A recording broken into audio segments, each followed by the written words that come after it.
Magandang araw mga kapuso, narito po ang mga kaganapan dito lamang po sa Kamao.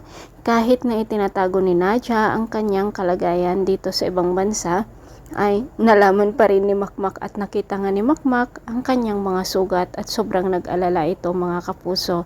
Kung kaya't nasabi ni Makmak sa kanyang sarili na gagawin niya ang lahat para maiuwi ang kanyang nanay dito sa Pilipinas.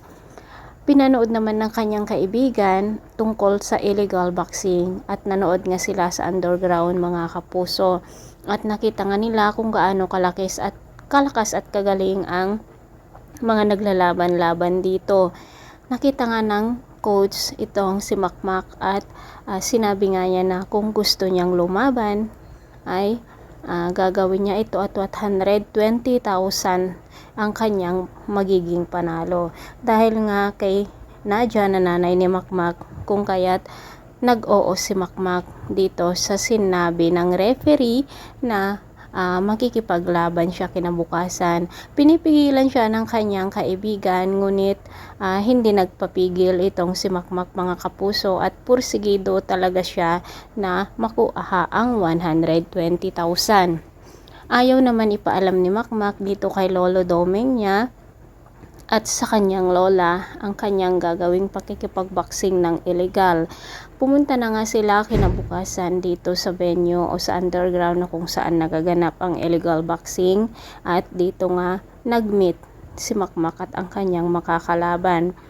Dahil nga mayabang ang lalaking ito, sinabi nga niya na kakayanin niya kaya ito dahil nga napakalaki ang kanyang katawan at talagang ang lalaki ng kanyang muscle.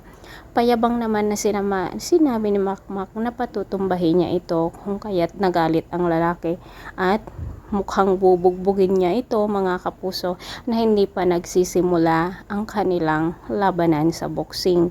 At ito na nga ang sanhi ng pagkasugat-sugat ng katawan ni Makmak at duguan ito kung kaya't dadalhin nga nila ito sa ospital mga kapuso dahil nga sa pangyayaring ito magagalit ang kanyang lolo Domeng pati na rin ang kanyang lola dahil nga sa kanyang ginawa at baka ito na rin ang dahilan kung bakit madidisqualified siya dito sa boxing na sinasalihan niya kasi nga bawal ito sa kanya.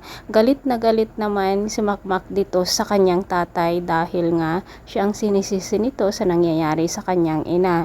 Galit din si Nonoy sa kanyang sarili dahil sa mangyayari sa kanyang anak na wala man lang siyang maitulong o magawa. Mga kapuso, pakaabangan po natin ang bawat eksena dito lamang po sa Kamao. Maraming salamat sa walang sawang pagsubaybay. God bless.